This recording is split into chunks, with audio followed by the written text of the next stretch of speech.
And welcome back to the Hotline, where we are talking Rally Chile. Yep, coming into this rally, Terry Neuville could win that World Championship, the WRC 2024 title. But we're looking, is Hyundai vulnerable at all? Also, Toyota not giving up on that title fight. Is this Esapekka Lappi's last ever event?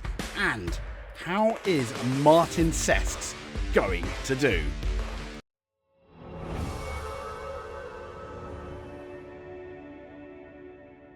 So, welcome to the world of rally. Yeah, we've got a couple of news reports coming to it, and Toyota is refusing to give up, as you can see on motorsport.com, the World Rally Championship fight in Chile this weekend. And this is, it says despite, I almost think in spite of previously admitting that its title hopes are pretty much gone come the absolute conundrum that was WRC Greece. So the Japanese manufacturer has won 3 previous constructors and drivers titles, but its hope of retaining the crowns looks very much under threat from the Hyundai team.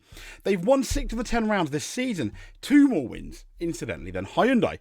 Toyota heads to Chile's gravel, 35 points adrift, or the career mark, in 3 rounds remaining. But they say 35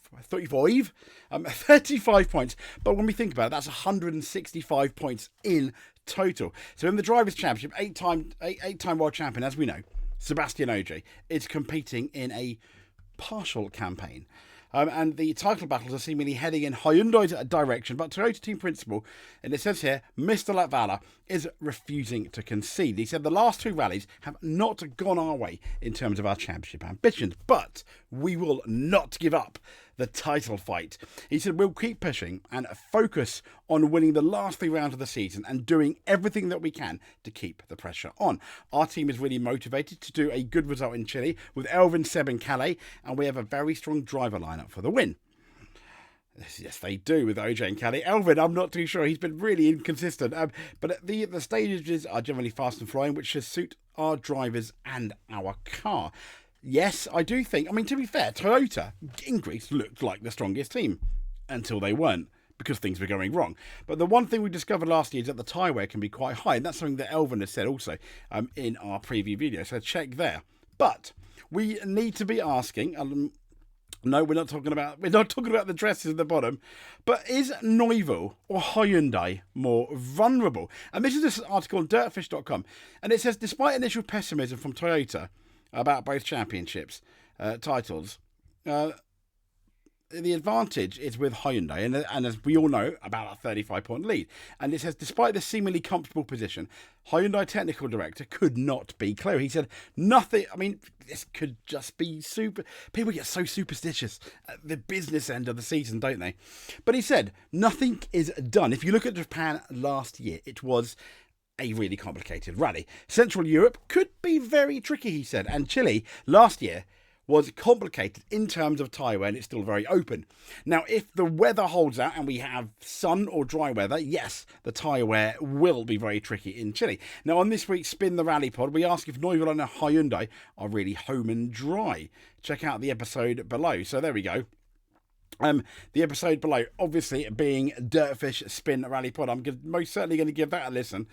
So moving on, and let's talk about the Latvian sensation that is Martin Sesks. Is he going to impress again? There he is. I mean, this guy, really, really good. Amazing. So we got his opportunity when Latvia hosted its first ever WRC round this summer. Together with the promoter sponsors, Sesks managed to assemble a package. And I think it's ridiculous that he actually, this talented guy, a lot of talented people in the world of rally, had to assemble a package to get to the top of rally, where people like Gregor Monster. Moving on. In Poland, Sesks immediately impressed by finishing 5th in a Ford Puma Rally 1 without hybrid. You don't need hybrid. In his home in I'm not going to be able to pronounce that, am I? But he was close to securing a podium. But a technical issue during the final stage dashed those hopes. This coming weekend in Chile, as we know, he's going to once again be in a Rally 1 car.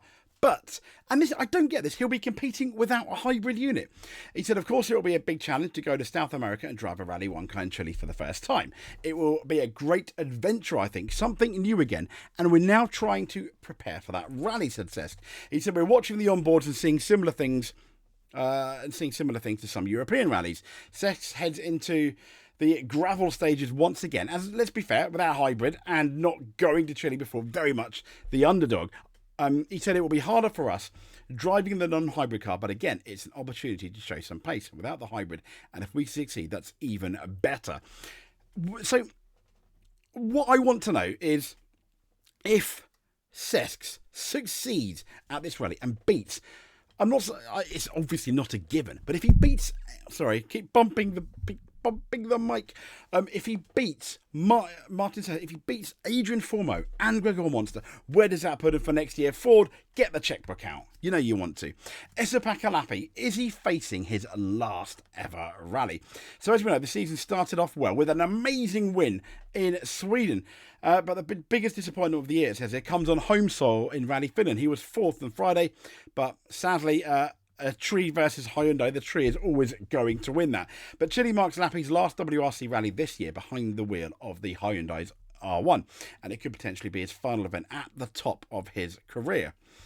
Hyundai, as we know, they're yet to announce their third driver for next season. It's possible, but Hyundai will continue rotating drivers in their third car. But, and here's the but, if they opt for a full-time driver, it would appear that Lappi could be out of a drive. Now, despite speculation surrounding his future, which has been swirling for weeks, Lappi's focus does remain on the rally. He said, I'm feeling prepared for Chile. We did some testing in Finland prior to Acropolis, so we've had some important seat time in the car fairly recently.